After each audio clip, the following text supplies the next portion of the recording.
Բարև ձեզ,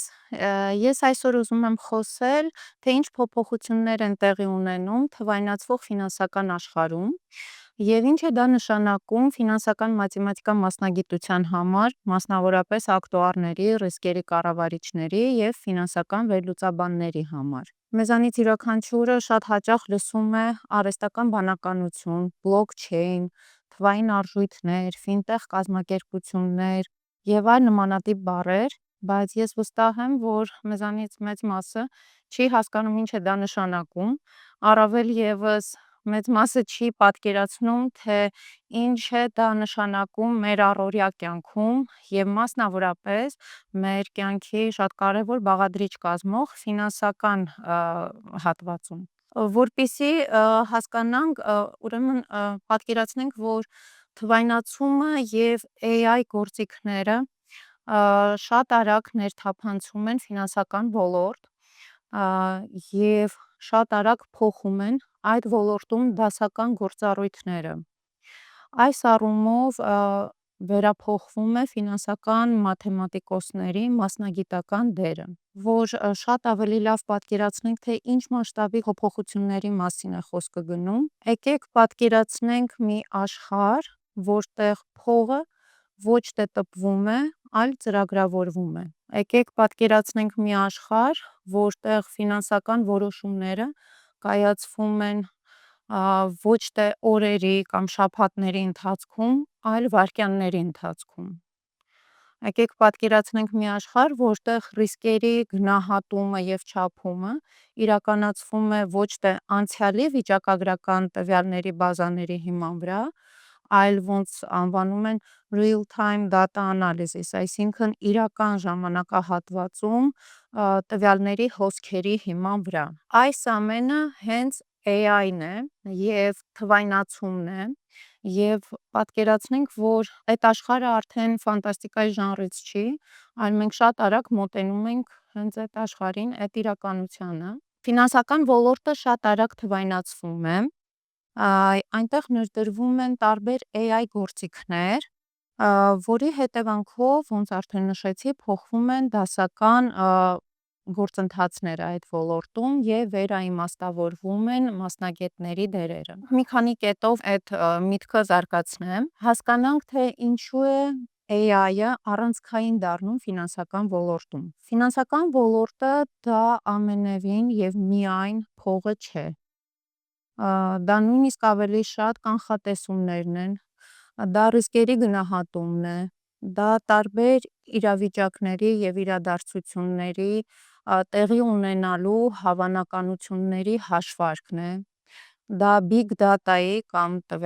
մեծ տվյալների, բայց big data ավելի ընդունված խոսք է, դա big data-ի վերլուծությունն է, և այս ամեն ինչ թվարկեցի հենց AI-ի միջավայրն է։ AI-ը, big data-ն, blockchain-ը ձևափոխում են ֆինանսների ոլորտը հիմնական 3 ուղղություններով։ Իմ պատկերացմամբ այդ 3 ուղղությունները նշեմ, առաջինը դա որոշումների կայացման արագությունն է։ Ալգորիթմները կարողանում են մի քանի վայրկյանում միլիոնավոր ցուցանիշներ և փոփոխականներ վերլուծել։ Վերլուծաբանները, ֆինանսական մաթեմատիկոսները առանց AI գործիքների նման գործառույթներ կարող են իրականացնել օրեր և նույնիսկ շաբաթների ընթացքում։ Երկրորդ ուղղությունը կանխատեսումների ճշգրտությունն է։ Մեքենայական ուսուցման միջոցով հնարավոր է բացահայտել այնպիսի թաքնված օրինաչափություններ, փոփոխականներ և նույնիսկ սպառողների վարքագծային ինչ-որ դրսևորումներ, որոնք առանց AI գործիքների սովորական վերլուծաբանը դժվար թե կարողանա բացահայտել։ Այսինքն վերափոխվում է նաև կանխատեսումների ճշգրտությունը։ Մյուս կետը, որ կուզեի նշել, դա թափանցիկությունն է։ Blockchain տեխնոլոգիաների հիման վրա կատարվող գործառույթները անփոփոխ են և հետևելի են։ Ինչ է դա նշանակում։ Եթե blockchain-ի հիման վրա է որոշակի փոխանցում տեղի ունենում, դա այլևս հնարավոր չէ որևէ կերպ փոխել։ Դա Word-ի ֆայլ չէ կամ առավել ևս թուղթուգրիչ չի, որ մի բան ջնջենք, ասենք սա այսպես է։ Blockchain-ում, եթե մի գործարք արվել է, այլևս փոխել հնարավոր չէ, եւ բացի դա հնարավոր է այդ գործարքը ամբողջ շղթայի ընթացքում հետևել, ոնց է այն փոխվում, որ դրամապանակից որ դրամապանակ է գումարը տեղաշարժվում։ Ֆինանսական մաթեմատիկան եւ AI-ը ինչ կապ ունեն։ Ֆինանսական մաթեմատիկան, սենց լայն իմաստով, դա այն լեզուն է, որով խոսում են բանկերը, ապահովագրողները, ներդրողները։ AI գործիքները հարստացնում եւ ուժեղացնում են այդ լեզուն։ Ֆինանսական մաթեմատիկոսները արդեն շատ ավելի քիչ են աշխատում աղյուսակների հետ, թուղթուգրիչով շատ ավելի քիչ են աշխատում, նրանք ավելի շատ աշխատում են մեքենայական ուսուցման մոդելներով։ Բերեմ մի օրինակ, աշխարհահռչակ BlackRock ներդրումային կազմակերպությունը մշակել է AI մի հարթակ, որը անվանվում է BlackRock Aladdin AI։ Այդ հարթակի միջոցով մշակվում եւ կառավարվում են ավելի քան 20 տրիլիոն դոլարի ակտիվներ։ Հարթակը ամբողջությամբ AI համակարգի վրա է հիմնված, ավտոմատացված է։ Հարթակը կամ համակարգը վերլուծում է աշխարհի բոլոր շուկաները, կանխատեսում եւ գնահատում է տարբեր ռիսկեր, տարբեր սցենարներ է մշակում եւ տարբեր լուծումներ է առաջարկում աշխարհի խոշորագույն ֆոնդերին։ Այս հարթակը ֆինանսական կառավարման ամենախոշոր հարթակներից մեկն է աշխարհում եւ սա արդեն իսկ ֆանտաստիկա չի, այլ սա ֆինանսական մաթեմատիկա է AI գործիքներով հզորացված։ Մյուս կապը մեր մասնագիտության հետ դա ակտուարներն են եւ AI-ը։ Ակտուարները այն մասնագետներն են, որոնք գործ ունեն ռիսկերի գնահատման հետ, որոնք հաշվարկում են տարբեր իրադարձությունների տեղի ունենալու հավանականությունները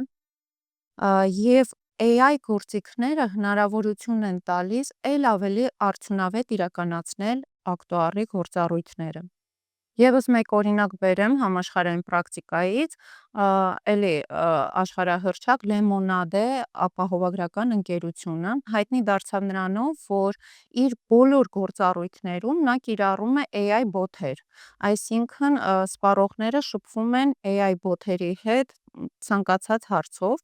եւ ինչով շատ հայտնի դարձավ այս ընկերությունը, որ փոխհատուցման վերաբերյալ որոշումը AI բոթը հաճախորդին տալիս է 3 վայրկյանում։ Սա չլսված ժամանակահատված էլ է դժվար դա անվանել, սա չլսված ժամանակ է կարճ ապահովագրական ընկերության համար։ AI-ը եւ մասնավորապես թվայնացումը վերափոխում է այն, ինչ մենք սովորաբար պատկերացնում ենք փող ասելով։ Թվայնացման արդյունքում առաջ են եկել թվային արժույթներ։ Աշխարհի ավելի քան 100 երկրների կենտրոնական բանկերը ներկա պահին մշակում են կամ փորձում են ներդնել կամ պիլոտային ծրագրեր ունեն CBDC-ների, ինչ է դա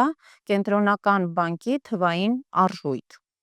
Իսկ պարզապես թվային արժույթներ արդեն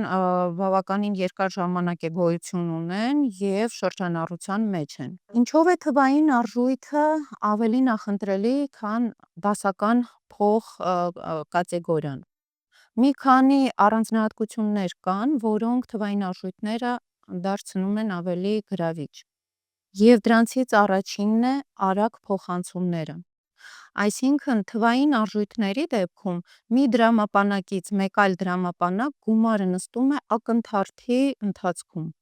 Եվ այստեղ բացարձակ կարևոր չէ աշխարհագրական դիրքը, դրամապանակների քաղաքական իրավիճակը եւ այլ բազմաթիվ գործոններ, որոնք իրականում մեր դասական փող կատեգորիայի դեպքում մեծ նշանակություն ունեն։ Մյուս կարևոր առանձնահատկությունը թվային արժույթների դա ծախսերի նվազեցումն է։ Ինչ ծախսերի մասին է խոսքը, երբ որ բանկային համակարգի միջոցով փոխանցումներ են իրականացվում, դա սովորաբար ուղղորդվում է որոշակի վճարումներով։ Բանկերը պահում են որոշակի գումար, որպես ծառայություններ մատուցելու դիմաց վճար։ Թվային արժույթների դեպքում այդ ծախսերը անհամեմատ ցածր են, անհամեմատ։ Մյուս առանձնահատկությունը դա ավտոմատացումն է։ Smart կոնտրակտների կամ թարգմանաբար ասում են խելացի պայմանագրերի միջոցով հնարավոր է բազմաթիվ գործառույթներ ավտոմատացնել։ Ինչ է դա նշանակում, եթե դուք պարբերաբար ինչ-որ գումար պետք է տրամադրեք ինչ-որ մեկին, ընդ որում տարբեր գումարներ, այլևս անհրաժեշտություն չկա անընդհատ համակարգ մուտք գործել կամ գնալ հասնել բանկ կամ on-line banking-ի միջոցով համակարգ մուտք գործել եւ այդ փոխանցումները իրականացնել։ Smart contract-ի միջոցով այդ գումարները ավտոմատ առանց ձեր միջամտության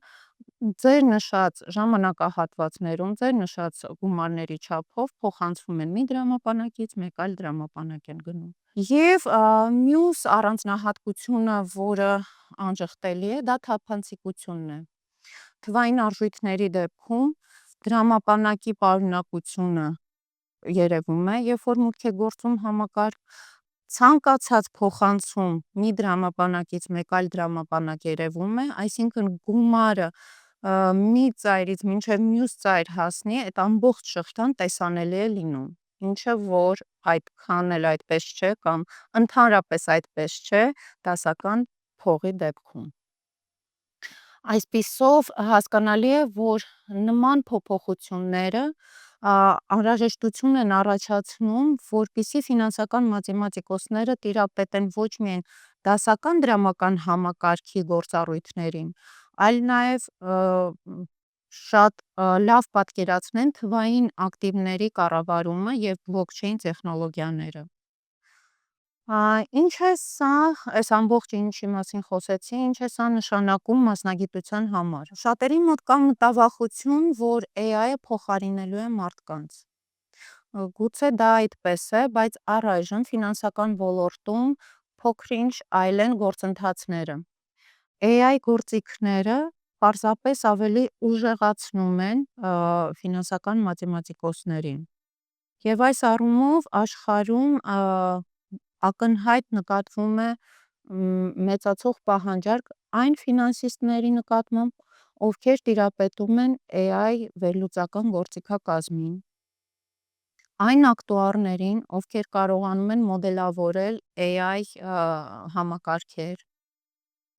այն մասնագետների նկատմամբ, ովքեր տիրապետում են թվային ակտիվների կառավարմանը, բլոկչեյն տեխնոլոգիաներին, կիբերանվտանգությանը, big data-ի հետ աշխատող մասնագետների նկատմամբ է շատ մեծ պահանջարկ նկատվում աշխարհում։ Այսինքն մարդը միևնույնն է մնում է կենտրոնական դերում, իսկ AI-ը ընդամենը գործիք է առայժմ, որը հզորացնում է այդ մարդու կարողությունները։ Եվ ամփոփելով կուզեի ասել, որ մենք հիմա ապրում ենք մի ժամանակահատվածում, երբ ֆինանսական ոլորտում տեղի ունեցող փոփոխությունները այնքան արագ են և այնքան խորն են, որ երբևէ նման փոփոխություններ չեն գրանցվել։ Արհեստական բանականություն, big data, blockchain,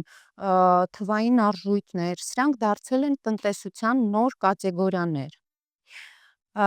Բայց այս ամենի ներքո անփոփոխ է մնում մի բան, որ միշտ պահանջված է այն մարդ, ով ունի գիտելիքներ, այն մարդ, ով ունի անալիտիկ մտածելակերպ,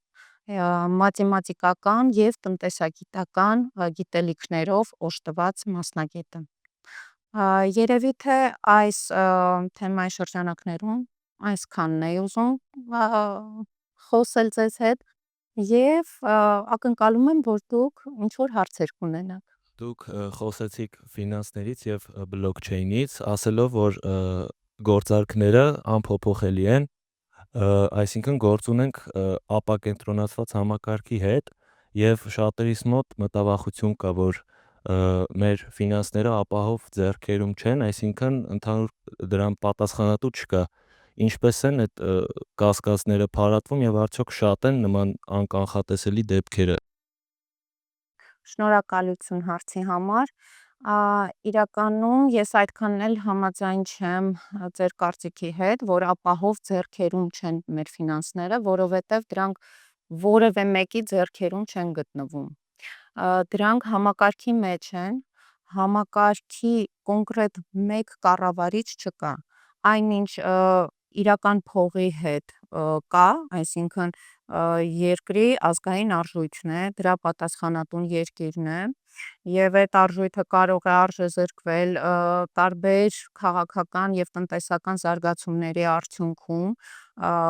եւ այդ արժույթով գուցե ինչ-որ պահի չկարողանաք փոխանակում իրականացնել, այլ արժույթ ձեռք բերել եւ